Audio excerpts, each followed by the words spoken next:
بنگلہ دیش میں quota system کے خلاف شروع ہونے والی طلبہ تحریک، جس کا آغاز طلبہ احتجاج کے طور پر ہوا، لیکن کسی نے سوچا بھی نہ تھا کہ طلبہ کا یہ احتجاج ایک انقلاب کی صورت اختیار کر لے گا اور بنگلہ دیش کی سیاست کو مکمل طور پر بدل کر رکھ دے گا۔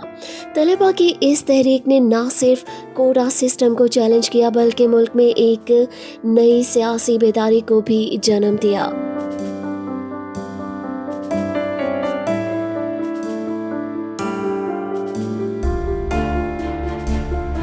اس انقلاب کے بعد بنگلہ دیش میں کئی سیاسی جماعتوں کی پوزیشن پر اثرات مرتب ہوئے اور جماعت اسلامی، جس پر پابندی لگ چکی تھی، یہ انقلاب جماعت اسلامی کے لیے بھی خوشی کی نوید لے کر آیا۔ بنگلہ دیش میں سابق وزیر اعظم حسینہ واجد کے مستعفی ہونے کے بعد جماعت اسلامی نے ڈھاکہ میں 13 سال بعد اپنا مرکزی دفتر دوبارہ کھول لیا۔ دارالحکومت ڈھاکہ کے بورو موخ بازار میں جماعت اسلامی نے اپنا مرکزی دفتر کھولا، جو کہ گزشتہ 13 سالوں سے بند تھا۔ جماعت اسلامی بنگلہ دیش کے امیر شفیق الرحمان پارٹی رہنماؤں کے ہمراہ مرکزی دفتر میں داخل ہوئے۔ اس موقع پر انہوں نے کہا کہ ہم 19 ستمبر 2011 کو یہاں مرکزی دفتر سے نکلے تھے اور اب ہم دوبارہ اس دفتر میں داخل ہوئے ہیں۔ امیر جماعت اسلامی نے قوم سے اپیل کی کہ وہ مجرمانہ کارروائیوں کو روکیں۔ انہوں نے کہا کہ ہم اس سلسلے میں انتظامیہ کے ساتھ مکمل تعاون کرنے کے لیے تیار ہیں۔ اس حوالے سے امیر جماعت اسلامی شفیق الرحمان نے فوری طور پر ملک میں عبوری حکومت کے قیام کا بھی مطالبہ کیا۔ یہاں جماعت اسلامی کے دفتر کا 13 سال بعد دوبارہ کھلنا اس بات کی نشاندہی بھی کرتا ہے کہ سیاسی جماعتوں پر پابندیاں مسائل کا مستقل حل نہیں ہوتی۔ کسی بھی جماعت پر پابندی لگانا ایک مثالی صورتحال بالکل نہیں ہے، کیونکہ جمہوریت کا خست ہی یہی ہے کہ مختلف نظریات اور آوازوں کو جگہ دی جائے۔ جماعت اسلامی کی بحالی بنگلہ دیش میں سیاسی تنوع کی طرف ایک قدم ہے اور یہ اشارہ دیتی ہے کہ ملک میں سیاسی مفاہمت اور مختلف جماعتوں کے درمیان مکالمے کی ضرورت ہے۔ اس واقعے نے یہ واضح کیا ہے کہ پابندیاں اور جبر وقتی طور پر حل ہو سکتے ہیں، لیکن ایک جمہوری معاشرے میں دیر پا امن اور استحکام کے لیے تمام سیاسی قوتوں کو شمولیت کا موقع ملنا چاہیے۔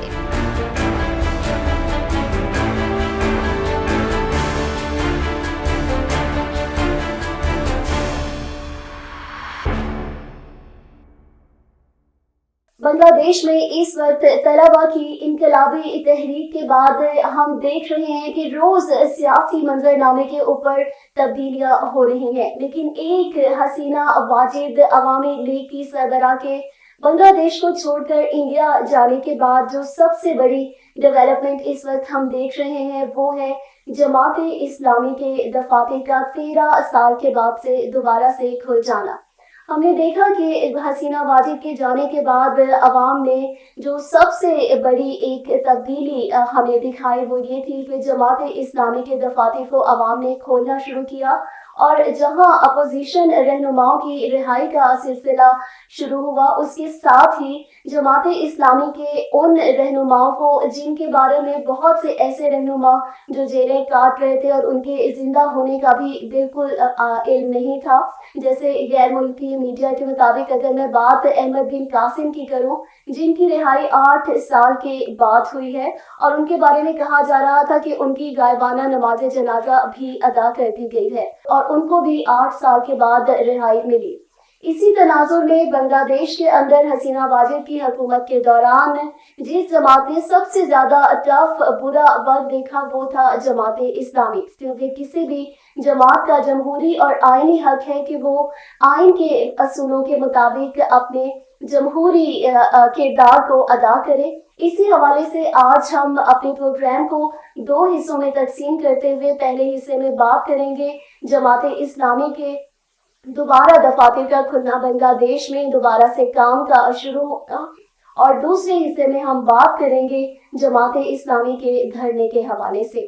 اس حوالے سے ہمارے ساتھ اس وقت دیسی ٹی وی ویور سے خوش آمدید کہتا ہے سابق امیر جماعت اسلامی پاکستان سراج الحق صاحب کو کسی تعارف کا محتاج نہیں ہے اور انتہائی سادہ مزاج رکھنے والے سراج الحق صاحب اس وقت ہمارے پروگرام کے مہمان ہیں. سر میں آپ کو خوش آمدید کہتی ہوں اور دیسی T V U S A کے ناظرین اوورسیز پاکستانی کمیونٹی کی طرف سے ہم آپ کو آج کے پروگرام میں خوش آمدید کہتے ہیں. بہت شکریہ، مہربانی. سر سب سے پہلی جو بات ہے ہم بنگلہ دیش کے سیاسی منظرنامے کے حوالے سے آپ سے بات کریں گے اور آپ کا تجزیہ اس حوالے سے چاہیں گے. سب سے پہلے تو جس جماعت کو اس انقلاب کے تناظر میں خوشی کی نوید ملی وہ جماعت ہے جماعت اسلامی جس کے دفاتر جو ہیں وہ 13 سال کے بعد دوبارہ کھلے ہیں. تو آپ کیا کہنا چاہیں گے اس حوالے سے؟ بسم اللہ الرحمن الرحیم.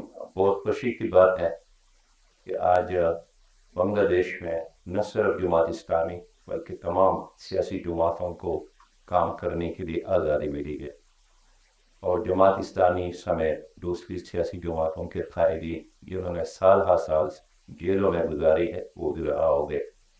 جماعت اسلامی پر پابندی لگائی گئی، ان کے کارکنان کو جیلوں میں ڈالا دیا، ان کی قیادت کو پھانسی دی گئی. اس کا صرف ایک جرم تھا کہ انہوں نے پاکستان کو بچانے کے لیے کوشش کی تھی. ہمارے لوگوں نے ان سے انکار بھی نہیں کیا ہے اس لیے کہ اس وقت بنگلہ دیش نہیں تھا، مغربی اور مشرقی پاکستان ایک ہی ملک تھا اور ایک ملک کو بچانا جس کا شناختی کارڈ آپ ایک جیب میں ہو، جس کے نظریے پر آپ نے ایمان لایا ہو، یہ ایمان کا تقاضا تھا. لیکن بنگلہ دیش بننے کے بعد ہماری جماعت اسلامی بنگلہ دیش نے دل اور جان سے بنگلہ دیش کی خوشحالی کے لیے، سرسری کے لیے، ایک رکھنے کے لیے کام کیا. لیکن اس کے باوجود بھی انہوں نے ہماری جماعت کے ان مخلص کارکنان کو جنہوں نے سوسائٹی اور معاشرے کے لیے بہت کچھ کام کیا تھا معاف نہیں کیا. اب جب 13 سال بعد ہمارے وہاں کے دوستوں کے جدوجہد نے محنت سے رنگ لائی ہے اور دفاتر کھلنے شروع ہو گئے ہیں تو بجا طور پر بنگلہ دیش کا جو کارکن ہے، وہاں جو پولیٹیکل ورکر ہے، وہ مبارکباد کا مستحق ہے. ان دفاتر کے کھلنے کے لیے وہاں کے دوستوں نے عدالتوں کے دروازے کھٹکھٹائے، حکمرانوں سے بات کی، عدالتوں نے انصاف کیا، نہ حکمرانوں نے انصاف کیا. بالآخر عوام کی عدالت نے فیصلہ کیا اور ایک بار پھر یہ بات ثابت ہوئی کہ اصل عدالت اللہ کی عدالت کے علاوہ وہ عوام کی عدالت ہے اور عوام کی عدالت بہت زیادہ طاقتور ہے.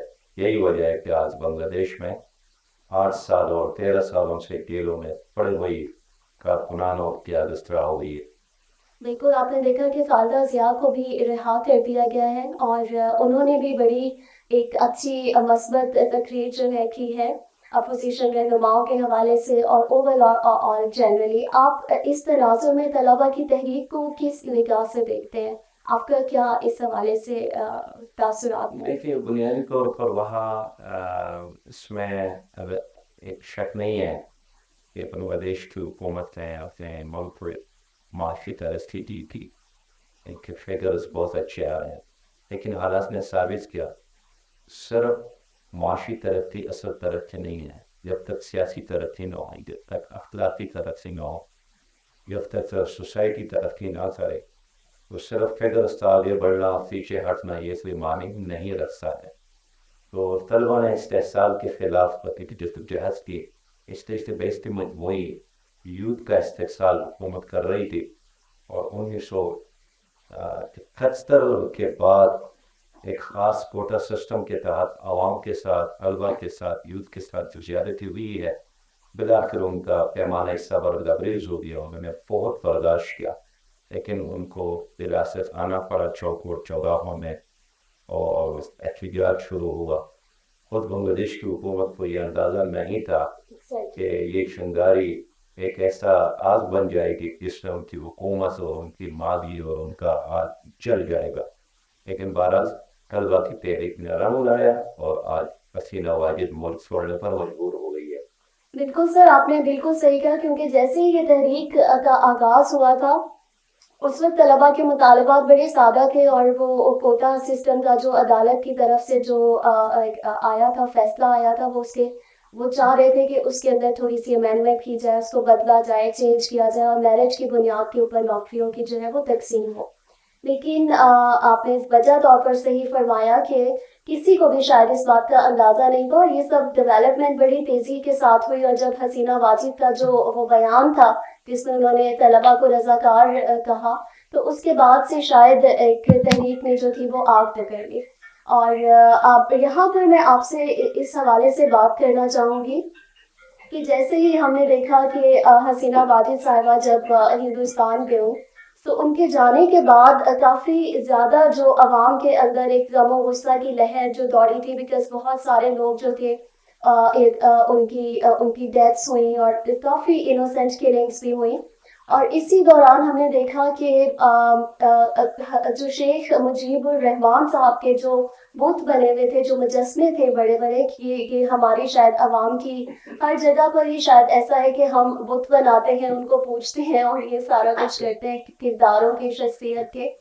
تو شیخ مجیب الرحمان کے ہم نے دیکھے کہ ان کو بہت بڑی تعداد کے اندر توڑا گیا. اس حوالے سے آپ کیا کہنا چاہیں دیکھیے گے؟ میڈم، یہ جو حسینہ واجد ہیں اپنے آپ کو آئرن وومن کہتی تھی، آئرن بیبی کہتی تھی اپنے آپ کو، بنگلہ دیش کے بانی کا بیٹی بھی یہ اعتزاز سمجھتی تھی. اور وجہ طور پر بنگلہ دیش کے لوگوں نے ان کو کئی بار حکومت کرنے کا موقع دیا. اس نے ہمیشہ سیاست کو سیاست نہیں رہنے دیا اور ایک ڈکٹیٹر بن گئی. میں خود 1991 میں بنگلہ دیش گیا، اس وقت میں نے محسوس کیا ایک طرف اگر لوگ بنگلہ دیش کو لانے پر، لیکن دوسری طور پر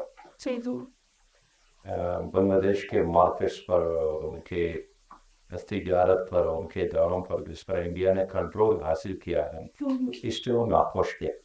ایک پینسل سے لے کر بڑی چیز تک ہر چیز وہاں میڈ ان انڈیا، تو مکمل طور پر بنگلہ دیشی کی ہر جیب پر انڈیا کا کنٹرول تھا. پھر آدمی جیسے ان کی فوج نے بھی یہ چیز محسوس کی کہ آہستہ آہستہ ہمارا خود مختاری ختم ہو رہی ہے، اور جو ایک قوم اور ایک ملک کی ڈگنیٹی ہے، وقار ہوتا ہے، وہ انڈیا کے اثرات کی وجہ سے وہ بھی ملیانت ہو رہا ہے.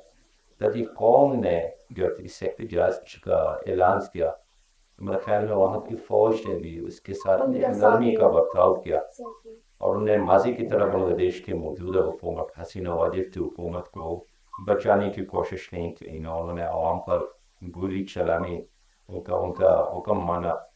اور غیر ہے، میں سمجھتا ہوں کہ اگر بنگلہ دیش کی فوج عوام کا ساتھ نہ دیتی تو اتنا بڑا انقلاب علماء میں نہیں ہو سکتا تھا. لیکن اس میں انہوں نے بھی نرمی دکھائی، عوام کی آواز کے ساتھ اپنی آواز انہوں نے ملائی، اور پھر یہ اتنا بڑا کام ہو گیا. ایگزیکٹلی، اگر فوج اگینسٹ آتی تو یہ انقلاب جو تھا وہ فوری انقلاب میں تبدیل ہو سکتا تھا. آپ نے وجہ طور پر صحیح فرمایا. سر، اگر میں یہاں پر تھوڑا سا ایک تاریخ کے طالب علم کے طور پر آپ سے ایک سوال پوچھوں. آپ نے جیسا کہ ابھی ذکر کیا مشرقی اور مغربی پاکستان اور سقوط ڈھاکہ کے حوالے سے، تو یقیناً یہ سب آپ کی آنکھوں کے سامنے واقعہ جو ہے یہ سامنے رونما ہوا ہوگا. آپ ہمیں اس حوالے سے کچھ ہماری آج کی نسل کو کچھ بتانا چاہیں گے کہ اس وقت کیا ہوا تھا، کیا ایسے حالات تھے جس کی وجہ سے سقوط ڈھاکہ جیسا سانحہ جو ہے وہ رونما ہوا؟ دیکھیے، بنگلہ دیش کا جو سچویشن ہے وہ پاکستان سے ہندوستان سے بالکل بہت ہے. یہ ان کی خوش قسمتی ہے کہ وہاں ایک ہی زبان ہے اور ایک ہی نسل ہے، اور ایک میجارٹی وہاں جو ہے ایک مسجد سے تعلق ہے. اس لیے ہمیشہ ان میں ایک دینی اور ملی جذبات وہ آپ پائیں گے. آپ کو معلوم ہوگا کہ 1935 میں الیکشن ہوا تو خود یہاں پر یعنی مغربی پاکستان میں پاکستان تو نہیں بنا تھا، مسلم لیگ بری طرح ہار دی، لیکن بنگلہ دیش میں بنگلہ دیش نہیں تھا، مسلم لیگ کی. جو مسلم لیگ جو تحریک پاکستان سے ایک نام، اس کی جنم جو وہاں ہوئی، جو ایک فضل حق اور اس طرح جو دوسری قیادت ہے ان کا تعلق بھی وہاں کے ساتھ تھا. لیکن قیام پاکستان سے فوراً بعد جس طرح یہاں اردو کو پذیرائی ملی اور اردو کو سرکاری زبان کا درجہ دیا گیا، ان کا مطالبہ یہی تھا کہ بنگلہ کو بھی ایک سرکاری زبان کا درجہ دیا جائے. اور میں سمجھتا ہوں ہماری حکومت سے بہت بڑی سیاسی غلطی ہو گئی ہے کہ ایک ملک میں اگر مختلف علاقوں میں 2 زبانوں کی میجارٹی ہے تو ان کو وہ اسٹیٹس دیا جائے. اس پہ پہلی تحریک اس وقت چلی تھی.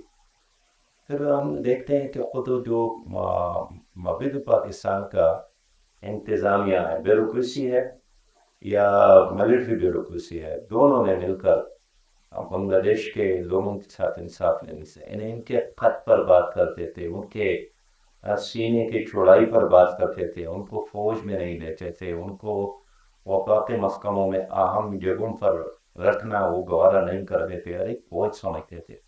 اور چلتے چلتے شیخ مجیب الرحمان نے پھر اس چیز کو ایکسپلائٹ کیا.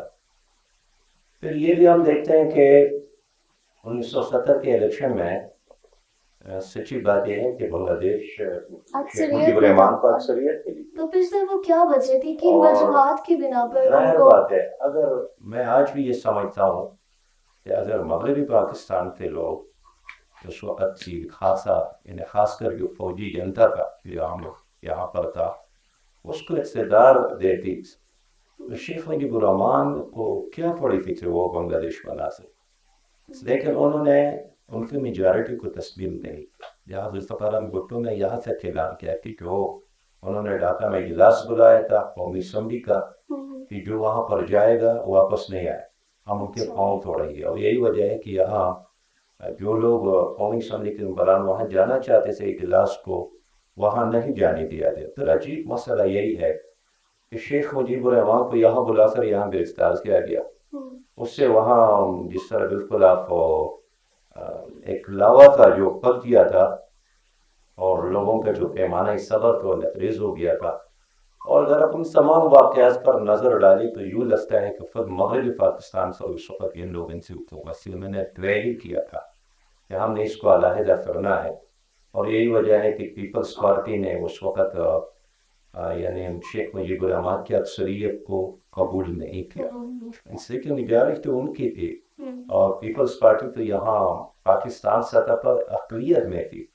لیکن اس کے باوجود آخر وقت تک میرا اپنا خیال ہے شیخ مجیب نہیں چاہتے تھے اسے پاکستان ٹوٹ جائے. اس لیے وہ چاہتے تھے کہ مذاکرات ہو اور کوئی درمیان کا راستہ نکلے اور مغربی پاکستان کا انتظامیہ اسٹیبلشمنٹ بیوروکریسی بنگلہ دیش کے قیادت کو قبول کرے، بنگال کی قیادت کو قبول کرے، لیکن قبول نہیں کیا گیا. اب میں جتنا گیا ہوں وہاں سے لوگوں کو دیکھا ہے، آج بھی ان کا پاکستان سے ساتھ ایک محبت ہے، تعلق ہے. وہ نہیں چاہتے تھے کہ ہمارے درمیان فاصلے ہو اور ہمارے فاصلے سے انڈیا فائدہ لے لے. تو میرا خیال ہے کہ انڈیا کے مقابلے کے لیے بنگلہ دیش کا، پاکستان کا، نیپال کا، بھوٹان کا، سری لنکا کا، ان ممالک کا آپس میں ایک اچھا انڈرسٹینڈنگ ہم ضروری سمجھتا ہوں. سر آپ کی اگر میں یہ پوچھوں اس وقت کیا عمر تھی جب سے پٹے ڈھاکہ ہوا؟ آپ کی کیا عمر تھی اس وقت جب سے پٹے ڈھاکہ ہوا؟ آپ کو یاد ہے؟ پیدائش کی گئی 1962 میں ہے اور ہم پرائمری اسکول گئے تھے اور تیرہویں پاس بارڈر پر. تو اتنا احساس نہیں ہو رہا تھا لیکن اتنا سمجھ میں بات آتی ہے کہ ایک بہت بڑا واقعہ ہوا ہے اور پاکستان ٹوٹ گیا، بس اتنا ہی. لیکن میں جاپان گیا تھا، وہاں ایک عام جاپانی سے میں نے پوچھا کہ آپ کو پاکستان کے بارے میں کیا معلوم ہے، تو اس نے بہت ایسی بات کی جس سے میرا دل بہت دکھ ہوا مجھے. انہوں نے کہا کہ وہ پاکستان بھی ٹوٹ گیا. یعنی وہ ایک خبر تھی جو ساری دنیا کے لیے ایک بہت بڑی خبر تھی. تو میں سمجھتا ہوں کہ مشرقی پاکستان اور مغربی پاکستان اگر دونوں کی قیادت اصولوں کی بنیاد پر ایک دوسرے کو قبول کرتی تو پاکستان نہ ٹوٹتا، یا عدل اور انصاف کی حکمرانی ہوتی تو پاکستان نہ ٹوٹتا. اگر وسائل کا منصفانہ تقسیم ہوتا تو پاکستان نہ ٹوٹتا. اگر سرکاری محکموں میں اور گریڈ 20 اور گریڈ 21 اور گریڈ 22 کے گریڈ کے آفیسرز میں وہاں کے لوگوں کو ایک مساوی مقام اور مرتبہ ملتا تو پاکستان نہ ٹوٹتا. اگر فوج میں ان کو مساوی اسامیاں ملتی تو پاکستان نہ ٹوٹتا. اس لیے بیدہ و دانستہ طریقے سے یہاں کے لوگوں نے جو اس وقت قیادت میں انہوں نے مشرقی پاکستان بنگلہ دیش بنانے میں جتنا ہاتھ شیخ مجیب الرحمان کا ہے اتنا ہی ہاتھ یہاں کی قیادت کا. ابھی آپ بالکل وجہ فرما رہے ہیں. ابھی جو بنگلہ دیش میں انسانی حقوق کے حوالے سے آپ کیا دیکھتے ہیں کہ کیا سچویشن آپ کو لگ رہا ہے کہ اب آگے جو ہے مستقبل صحیح ہوگا, کچھ اور حالات جو ہے وہ آپ کو مثبت رخ کی طرف جاتے ہوئے دکھائی دے رہے ہیں انسانی حقوق کے تناظر سے؟ دیکھیں ہمارے جو اس وقت ریڈنگ ہے وہ یہی ہے کہ اگر بنگلہ دیش کی فوج نے جمہوریت کو پنس لے دیا تو وہاں آگے جا کر صرف سویلین حکومت قائم ہو سکتی, اس لیے کہ اس وقت ایک عبوری جگہ. لیکن اگر وہاں کی فوج نے جمہوریت کا ساتھ نہیں دیا تو آگے جا کر پھر بنگلہ دیش ماضی کے حالات کی طرف جائے گا. اس وقت کوئی شک نہیں ہے کہ حسینہ واجد کے حکومت میں بھی انسانی حقوق کی سخترین وائلیشن ہوتی تھی, اور خود وہاں کی جماعت اسلامی نے بین الاقوامی عدالت انصاف میں جا کر اپنا کیس لڑنے کی کوشش کی. لیکن بھارت ایک عام پارٹی وہاں کیسے جا سکتی ہے جب تک ریاست اور حکومت ساتھ نہ ہو. لیکن بہت سارے مغربی ممالک کے ایسے فورمز ہیں جنہوں نے مذہب اور مسلک سے بالاتر ہو کر جماعت اسلامی بنگلہ دیش کے حق میں بات کی, اور آج بھی ان کے بہت سارے ورکر جو ہے وہ بنگلہ دیش تھے, وہ انڈیا کے علاوہ ادھر ہے, یعنی امریکہ میں ہے, برطانیہ میں ہے, سعودی عرب میں ہے, ملیشیا میں ہے. لیکن یہ اتنا طویل عرصہ میں خود ذاتی طور پر بہت سارے لوگوں کو ایسے جانتا ہوں جن کو صرف سیاسی معاملات کی بنیاد پر پھانسی کی سزا سنائی گئی, اور وہ بھی ساری دنیا میں مارے کر رہے. میں نے ایک ایسے چہرے کو دیکھا جن کو پھانسی کی سزا سنائی گئی تھی اور دوسرے ملک میں ان کی وفات ہو گئی. وہ رنگ کا اتنا وہ نہیں تھا, یعنی سفید یا گورے رنگ کا نہیں تھا, لیکن میں نے خود رات کے اندھیرے میں دیکھا کہ اس کو قبر میں اتارا گیا, اس کے جو چہرہ تھا نا وہ روشن ہو گیا, اور مجھے محسوس ہوا کہ یہ اللہ کا نیک بندہ ہے, جنت ان کے انتظار میں ہے, قبر اس کے لیے روشنی کا مرکز بنے گا. اور اس طرح بہت سارے سینکڑوں لوگ, ان کے بچے, ان کے خاندان تتر بتر ہو گئے. اب اللہ کرے کہ ان تمام خاندانوں سے دوبارہ ریلیف ملے اور بنگلہ دیش آنے کا موقع ملے, ان کو پاسپورٹ ملے, اور 30-40 سال بعد یہ سے ہی اپنے ملک اور اپنی دھرتی اور اپنے مادر وطن میں قدم رکھنے کا موقع ملے. سر, اب آپ آگے پاکستان اور بنگلہ دیش کے مستقبل کے جو ریلیشنس ہیں, تعلقات ہیں, ان کو آپ کس نظر سے دیکھیں؟ پاکستان اور بنگلہ دیش کا فائدہ اسی میں ہے کہ دونوں کے تعلقات بہتر ہو, عوامی سطح پر اور سرکاری سطح پر بھی, سیاسی سطح پر بھی, معاشی سطح پر بھی ہمیں دوسرے کے لیے بہت زیادہ اپروچیبل ہے. اب 1970-71 میں ایک واقعہ ہوا ہے, لیکن اب 2024 کے تناظر میں ہماری یہ ضرورت ہے پوری ریجن کے ممالک کو ہم یعنی ایک ٹینشن فری ماحول دے دیں اور ایک دوسرے کے ساتھ معاشی اور سیاسی, تعلیمی اور اثر کے روابط بڑھا دیں.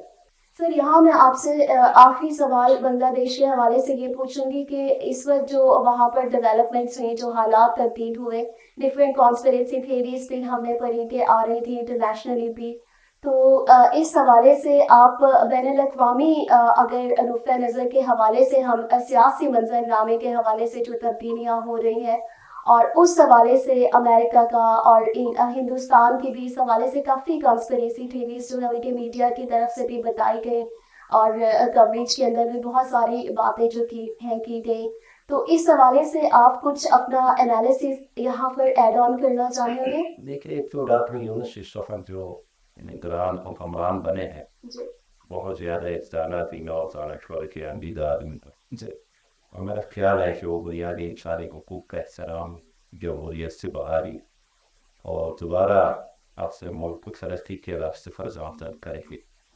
لیکن تکلیف اس وقت بہت زیادہ ہے انڈیا کو, اور آج بھی انہوں نے امریکہ سے اپیل کی ہے کہ وہ بنگلہ دیش میں خودم کلہ جمہوریت کا ساتھ میں, اس لیے کہ امریکہ نے بھی اسٹیٹمنٹ اب تک دی ہے, انہوں نے حسینہ واجد کو اپنے یہاں آنے کا سہولت نہیں دی ہے, اور ان کے ریزے کو بھی محفوظ کیا ہے.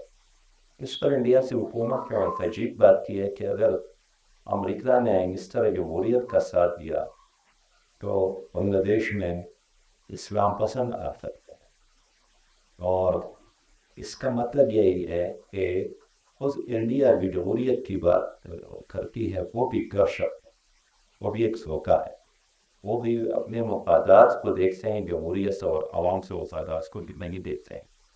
لیکن میں سمجھتا ہوں کہ اب دنیا کو بنگلہ دیش کے عوام کے ساتھ جانا پڑے گا، اور مستقبل میں ہم ایک مضبوط خوشحال بنگلہ دیش دیکھ رہے ہیں، اس لیے کہ وہاں کی فوج کہ اکثر جو اسٹیٹمنٹ ہے اس کو ہم محسوس کرتے ہیں کہ وہ دوبارہ ایک سول حکومت کی طرف جائے گی اور الیکشن کی طرف جائے گی. اور جو یہ خیالات سے کہ شاید وہاں کی فوج خود اقتدار میں آنا چاہتی ہے، تو موجودہ بین الاقوامی تناظر میں شاید وہ یہ کام نہیں کریں گے.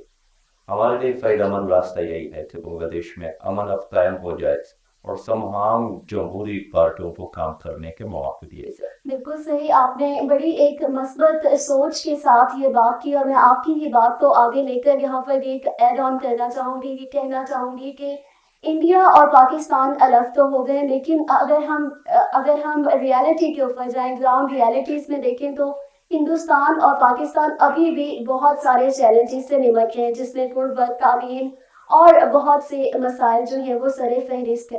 تو وقت کا، حالات کا اس وقت تقاضا یہ ہے کہ امن کی بات کی جائے، بیٹھ کر ڈسکشن کی جائے، ٹیبل ٹاکس کی جائے، اور مستقبل کے اندر ایسے حالات، ایسے موضوع حالات پیدا کیے جائیں جس میں وار، جنگ اور ان سب چیزوں کو ہٹا کر صرف اور صرف خطے کی ترقی کے لیے مناسب اقدامات جو ہے وہ کیے جائیں. یہی عوام کے لیے، لوگوں کے لیے، انسانوں کے لیے یہی ایک مثبت اور ایک اہم پہلو ہوگا جس کو دیکھنا چاہیے. ہم دعا گو ہیں کہ بنگلہ دیش کے عوام جو ہیں ان کا خطہ بھی پھلے پھولے اور ترقی کی منازل طے کرے، اور ایشیا کا پورا ریجن جو ہے وہ جنگ کی لعنت سے پاک ہو. میں یہاں یہی کہنا چاہوں گی.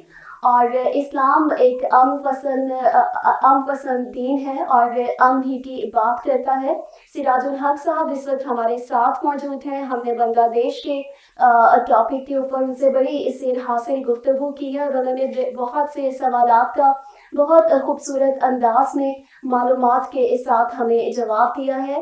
ناظرین ہمارے ساتھ رہیے گا. یہاں وقت ہوا ہے بریک کا. بریک کے بعد ہم اپنی گفتگو کا سلسلہ یہاں سے ہی جاری رکھیں گے جہاں سے منقطع ہوا ہے.